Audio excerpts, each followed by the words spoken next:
She signed away 8 years of her marriage without saying a single word, and she had no idea that within 3 weeks, the man taking everything from her would be standing in a glass conference room, begging her family's company for the loan that would decide whether his name meant anything at all. Sarah Whitfield did not know that yet. All she knew, sitting in a law office on the 14th floor of a downtown Cleveland building, was that her husband could not look at her, and that the woman beside him could not stop smiling. The attorney slid the final page across the table. Sarah picked up the pen.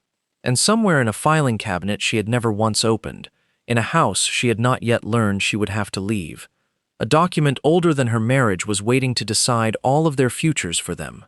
Derek Whitfield had not raised his eyes from his phone more than twice in the 40 minutes it took to dissolve their marriage. Sarah noticed every one of those 40 minutes. She noticed the way his knee bounced under the table, the way he answered the attorney's questions in short, clipped sentences, the way he seemed to want this finished the same way he wanted a difficult phone call finished, efficiently and without lingering. Beside him sat Vanessa Cole, his company's newest marketing director, wearing a blazer that cost more than Sarah's entire outfit and an expression of carefully managed sympathy that did not, for 1 second, reach her eyes. Sarah had known about Vanessa for 4 months. She had said nothing about it for 3 of those months, because she had been trying, quietly, to understand what was actually happening to her marriage before she reacted to it.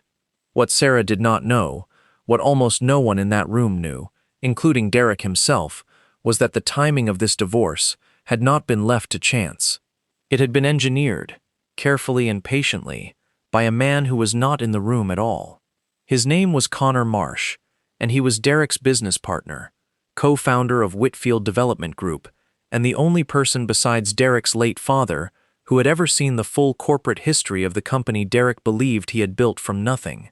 Connor had spent the better part of a year making sure that Sarah Whitfield would be removed from her husband's life cleanly, quietly, and completely, before anyone thought to ask an old, dust-covered question that had been sitting in a filing cabinet since 1974. Sarah signed her name. The attorney gathered the papers. 8 years ended in under a minute. Derek stood first, straightened his jacket, and said the kind of thing people say when they want a difficult moment to be over, rather than understood. "This is better for both of us," he told her, already reaching for his phone again. Sarah almost laughed. She had spent 8 years believing in him before he believed in himself. Had co-signed loans in the early years when the company was nothing but a name and a stack of permit applications. Had sat up with him until 2 in the morning, more times than she could count, helping him rehearse pitches to investors who barely glanced at him. She did not say any of that. She simply removed her wedding ring, set it gently on the table, and said, "If that's what helps you sleep at night." Vanessa reached over and rested a hand on Derek's arm, just enough for Sarah to see it. Sarah walked out of that office without crying, without raising her voice, and without giving either of them the reaction they seemed to be waiting for. The elevator ride down 14 floors felt strangely quiet, the kind of quiet that comes after a long-held breath. Outside, a light rain had started over downtown Cleveland, and she stood under the awning for a moment before deciding she did not actually want a cab yet. She wanted to walk. Her apartment, what used to be their house, now just a house she had 30 days to leave, felt like a stranger's home already. Half-packed boxes lining the hallway, picture frames stacked face down on the kitchen counter, because she had not yet decided which ones, if any, she wanted to keep. She made tea she did not drink and sat at the kitchen table, staring at nothing in particular, when her phone began to ring. It was her father's old assistant, a woman named Pauline who had worked for Walter Hendricks for almost 30 years and had stayed on, part-time, to help manage what remained of his estate after he passed 4 years earlier. Pauline rarely called. When she did, it was never small talk. "Sarah, honey," she said, "I know this is a strange time, but the storage unit lease on your father's old files is coming up for renewal, and I didn't want you finding out by surprise that they got cleared out. Somebody needs to go through those boxes eventually. I think it should be you." Sarah almost told her it could wait. She had a house to pack, a marriage to grieve, a life to rebuild from a folding chair in an empty apartment. But something about the timing of it, her father's papers on this particular day, made her say yes before she had fully decided to. If you've ever sat in a room and signed away something you spent years building, you already understand the particular kind of stillness Sarah carried out of that office. Before we go further, tell us in the comments where you're watching from today, and if this is the kind of story that keeps you up late wondering what happens next, go ahead and hit subscribe. Because what Sarah found in that storage unit 3 days later is the reason this story exists at all. The storage unit sat in a climate-controlled facility on the edge of Akron, the kind of place full of other people's forgotten lives, and Sarah had not visited it once since her father's funeral. Walter Hendricks had been a quiet, deliberate man, the founder of a small but respected construction and engineering firm that had, decades earlier, done business with half the developers in Northeast Ohio. He had never been wealthy in the way people picture wealth. No yachts, no second homes, nothing that announced itself. He drove the same truck for 11 years. He believed, deeply and without much sentimentality, that the value of a thing was in what it produced, not in how it looked. Sarah had inherited his caution and very little of his business acumen, or so she had always believed, because she had spent the better part of 2 decades building a life around someone else's ambition instead of her own.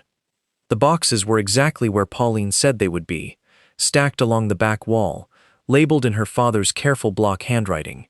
Tax records, correspondence, permits, 1968 to 1982. Sarah worked through them slowly, partly out of duty and partly because the quiet, methodical task gave her something to do with her hands that did not involve thinking about the house she was about to lose. It was in the 3rd box, beneath a stack of yellowed engineering reports, that she found a leather portfolio she did not recognize, tied shut with a length of twine that had gone brittle with age. Inside was a single document, typed on onion skin paper, dated March of 1974, bearing her father's signature and another name she had heard exactly once before, at her own wedding, when Derek's father had given a toast about the 2 families' long history together. The document was a founding capital agreement between Walter Hendricks and a man named Gerald Whitfield, Derek's father, establishing the original financing that allowed Gerald to purchase the land and secure the permits for what would, over the following decades, become Whitfield Development Group. Sarah read it twice before she understood what she was actually looking at. Her father had not simply known Derek's family socially. Walter Hendricks had quietly financed the very first project that built the company her husband now ran, structuring his investment not as equity, not as a loan with interest, but as something far more specific and far stranger, a reversionary clause. If the company Gerald Whitfield founded was ever sold, restructured, or transferred to outside control without the written consent of Walter Hendricks or his direct descendants, full ownership control would revert automatically to the Hendricks family. Sarah sat down on an overturned box and read the clause a 3rd time. She had no idea why her father had never told her any of this, not when she married Derek, not in the 8 years that followed, not even after Gerald Whitfield passed away and Derek officially took over the company at 29 years old. The most reasonable explanation, the one she settled on sitting in that storage unit with the rain still tapping against the metal roof outside, was that her father had never wanted his daughter's marriage to feel like a business arrangement. He had kept the clause buried for the same reason he never mentioned the original loan at dinner parties, or brought it up during holidays. Because Walter Hendricks believed that love and leverage should never be allowed to touch each other, not even by accident. He had protected her from knowing, the same way he had spent his whole life protecting people from things they did not need to carry. What Sarah did not yet know, sitting in that storage unit with a 50-year-old contract in her lap, was that somebody else had already found this exact document 4 months earlier, during a routine legal review tied to an entirely different transaction. That somebody was Connor Marsh. Connor Marsh had joined Whitfield Development Group 11 years earlier as a junior project manager and had spent over a decade quietly making himself indispensable, the kind of partner who handles the details nobody else wants to handle, who reads contracts line by line while everyone else is focused on ribbon cuttings and investor dinners. It was Connor, not Derek, who had been managing the company's increasingly complicated debt position for the past 2 years, a position that had grown considerably worse after an aggressive riverfront expansion that Derek had pushed forward against the advice of nearly everyone, convinced it would be the deal that finally put his name in the same conversation as the city's biggest developers. Connor had watched that deal slowly turn into a liability, and in the process of restructuring the company's debt to bring in a group of outside investors who would take a controlling stake, his legal team had pulled the original 1974 founding documents. That was where they found the clause. A controlling stake transfer to outside investors was, by the precise language of the 1974 agreement, exactly the kind of change of control event that would trigger reversion to the Hendricks family. Connor understood immediately what that meant. If the deal he had spent 18 months assembling went through while Sarah Whitfield remained legally married to Derek, and the sole surviving descendant of Walter Hendricks, ownership of the entire company, the company Connor had spent 11 years building his own future inside of, would revert to her, automatically, the moment the papers were signed. Connor did not bring this to Derek directly. He had learned, over a decade of working beside him, that Derek did not respond well to complicated problems. He responded well to simple ones, with simple emotional solutions, the kind that made him feel like he was the one in control. So Connor did something quieter. He introduced Derek to Vanessa Cole 8 months before the divorce, framing it as a hire purely about marketing talent, which was, on paper, entirely true. Vanessa was genuinely excellent at her job. What Derek did not know was that Vanessa was Connor's cousin, and that Connor had asked her, gently and without ever using the word betrayal, simply to be present, to be attentive, to make herself available to a man Connor already suspected was unhappy and looking for somewhere else to put his attention. Connor did not need Derek to fall in love with anyone. He only needed Derek to want out of his marriage badly enough to file for divorce, before anyone thought to look at a 50-year-old document sitting in a storage unit 200 miles away. A clean, uncontested, fast divorce, finalized before the outside investment deal closed, would remove Sarah from the picture entirely, legally and quietly, with no reason for anyone to ever open that file again. It very nearly worked exactly as Connor planned it. The divorce had gone through with almost no friction at all. Sarah had not contested anything, had not even asked for a forensic accounting of the marital assets, partly out of exhaustion and partly because she had simply wanted it over. Connor had watched the proceedings from a careful distance, satisfied, assuming the timeline would now move forward without complication. He had no way of knowing that Pauline would call about a storage unit lease 3 days later, or that Walter Hendricks, a man who left almost nothing to chance in his 61 years of careful, deliberate living, had quietly made certain that the original 1974 agreement still existed in physical form, somewhere his daughter could eventually find it, even if he never lived to explain it to her himself. Sarah did not fully understand the weight of what she was holding until she called an attorney the following morning, a woman named Carol Petrosky who had handled small estate matters for her father for years, and who, upon reading the document Sarah described over the phone, asked her to come in immediately and bring the original. Carol read it twice, then set it down on her desk and looked at Sarah for a long moment. Has the company been sold, restructured, or had any change of ownership recently? She asked. Sarah said she did not know. Carol picked up her phone and made a call to the county recorder's office. 20 minutes later, she had her answer. A restructuring agreement transferring a 60% controlling stake in Whitfield Development Group to an outside investment group had been filed for closing in exactly 11 days. If you have ever discovered, after the fact, that something you signed away carelessly was actually worth far more than anyone let you believe, you already understand the particular kind of stillness that settled over Sarah in that attorney's office. Before we continue, let us know in the comments, have you ever found out that someone had been planning their exit from your life for far longer than they ever admitted? And if this story has you wanting to know exactly how Derek and Connor's plan came apart, make sure you're subscribed, because what happens over the following 11 days is the part of this story people talk about the most. Carol Petrosky explained the legal reality to Sarah in plain terms. The way a person explains something they need to be certain has actually landed before moving forward. The divorce itself did not strip Sarah of her rights under the 1974 agreement, because those rights had never been tied to her marriage in the first place. They belonged to her as Walter Hendricks's direct descendant, independent of who she was or was not married to. What the divorce had done, unintentionally from Sarah's perspective, and very intentionally from Connor's, was remove her from any position of influence inside the company before the restructuring closed, on the theory that an ex-wife with no remaining connection to the business would have no reason to ever look closely at what was happening to it. Connor had been right about almost everything. He had simply never accounted for Pauline, or for a storage unit lease, or for a father who planned for contingencies the same patient, careful way he had once poured every foundation his company ever built.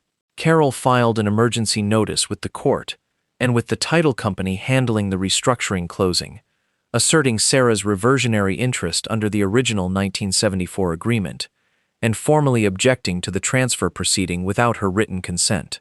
The notice arrived at Whitfield Development Group's offices on a Tuesday morning, and within an hour, it had reached Derek's desk, then Connor's, then the offices of the outside investment group, whose attorneys immediately suspended the closing pending review. Derek called Sarah 4 times that afternoon. She did not answer any of them.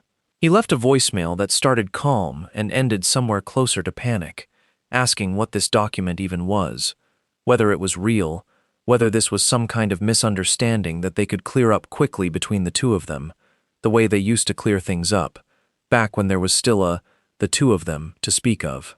What Derek did not yet understand, what took him another full day of frantic calls to his own attorneys to finally grasp, was that the woman he had dismissed for years as someone who simply did not understand business, who had stayed home raising the early years of his company in the background while he took the credit in every interview, held more legal leverage over his entire company than he did.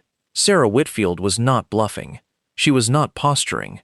She held, by virtue of a contract her father signed half a century earlier and never once mentioned at the dinner table, the power to unwind the single most important transaction Derek's company had ever attempted. Connor, for his part, said almost nothing during those frantic calls. He had already begun quietly reviewing his own legal exposure, because the next obvious question, the one Carol Petrosky's office had already started asking, was who had known about the clause, and when. 11 days later, instead of a closing ceremony for the largest deal of his career, Derek Whitfield sat across a glass conference table from Sarah and her attorney, in a room that felt considerably colder than the one where they had signed their divorce papers 3 weeks earlier. Connor was there as well, seated slightly apart from Derek, his expression composed in the particular way of someone trying very hard to look like a man who had nothing left to lose by being calm. Sarah did not raise her voice. She did not need to. Carol laid out the situation plainly. The restructuring could not proceed without Sarah's written consent, full stop, and Sarah was prepared to withhold that consent indefinitely unless certain terms were met. The outside investors, increasingly nervous about the entire entanglement, had already begun asking whether the deal was worth pursuing at all. It was during that meeting that the second piece of the truth finally surfaced, the piece Sarah had not yet known, and Derek had genuinely never been told. Carol's review of the company's financial filings, conducted in preparation for the negotiation, had turned up something Derek's own legal team appeared to have either missed or quietly avoided raising with him. The riverfront expansion that had pushed the company into its current debt crisis had been structured, at Connor's recommendation, through a separate entity that Connor partially owned himself, one that had collected substantial management fees regardless of whether the project succeeded or failed. Connor had not simply been managing a company in trouble. He had been positioning himself, for over 2 years, to profit personally from its decline, while steering Derek toward an outside sale that would have diluted Derek's ownership to a minority position and elevated Connor's role as the investor's preferred operating partner going forward. Derek sat very still as Carol read the relevant figures aloud. Sarah watched something shift in his face that she recognized, distantly, from years of marriage, the specific look of a man realizing, all at once, that he had spent his trust on the wrong person for a very long time. It was not vindication Sarah felt, watching that realization land. It was something quieter and more complicated, closer to recognition. She had spent 8 years believing Derek had simply stopped seeing value in her. What she understood now, sitting across from him in that conference room, was that Derek had a long history of not seeing value clearly at all, in people or in contracts, and that she had simply been the most recent example of a pattern that had nearly cost him everything he claimed to care about. The negotiation that followed took 6 weeks to finalize, and it resolved in a way that satisfied no one completely, which Carol told Sarah afterward was usually a sign that a settlement was fair. Sarah agreed to consent to a restructured version of the deal, one that preserved Derek's majority control of the company but required a full forensic audit of every transaction Connor had structured over the previous 3 years. In exchange, Sarah received a permanent, formalized equity stake in the company, separate from and unrelated to her marriage, reflecting the value her father's original 1974 investment had actually been worth across 50 years of growth. It was not a controlling interest. It was something better, in Sarah's eyes, a position that finally, officially, after 50 years of her father's quiet patience, put the Hendricks name back into a company it had helped build from the very beginning, on terms no one could ever quietly erase again. Connor did not survive the forensic audit. The management fee structure he had built for himself was, on its own, not necessarily illegal, but layered alongside the timing of Derek's divorce and the suppressed knowledge of the reversion clause, it painted a picture that the investment group's own attorneys found difficult to ignore. Connor resigned from Whitfield Development Group 8 weeks after that conference room meeting, before the company could formally move to remove him, and the management fee arrangement he had built was unwound as part of the final settlement. Vanessa Cole left the company not long after, taking a position at a competing firm, and whatever she and Derek had been to each other in those final months before the divorce quietly dissolved along with everything else that had been built on a foundation neither of them had fully understood. Sarah moved out of the house they had shared into a smaller place near downtown Akron, closer to her father's old office, which she had begun visiting more frequently in the months since finding that leather portfolio. She kept very little from the marriage. She kept, however, the fountain pen her father had used to sign the original 1974 agreement, discovered in the bottom drawer of his old roll-top desk, still sitting in its original case, the ink long since dried, but the nib still perfectly intact. She had it cleaned and restored, and she used it, 18 months later, to sign the formal documents establishing her own small consulting practice, advising family-owned businesses on succession planning and the kinds of agreements that, left unexamined for too many years, can quietly determine who actually controls a legacy long after the people who built it are gone.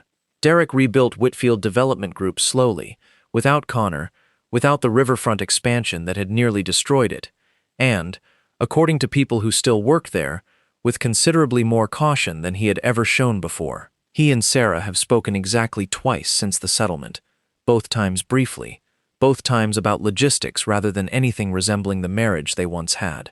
Sarah has said, in the one interview she gave about the case to a regional business publication, that she does not think of what happened as revenge, because revenge implies she was trying to take something from someone. She was simply, finally, holding something that had always belonged to her family, something her father protected so carefully and for so long that even his own daughter did not know its value until the exact moment she needed to. What stays with people who hear this story is rarely the legal mechanics of a reversion clause or the specifics of a corporate restructuring. It is the quieter detail underneath all of it, that a father, decades before his daughter ever needed protecting, had already built the protection in, folded so deeply into the ordinary business of his life that it took losing almost everything for her to find it.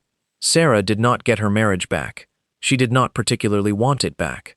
What she got instead was proof that being underestimated by the people closest to you is not the same thing as being without value, and that sometimes the people who love you most show it not by telling you what they've done for you, but by simply making sure that, whatever happens, you will eventually be able to find it yourself. If this story stayed with you, tell us in the comments which moment hit hardest: the divorce table, the storage unit, or the conference room where everything finally came undone. We read every comment, and this community always brings perspective to these stories we genuinely value. And if you haven't yet, hit that subscribe button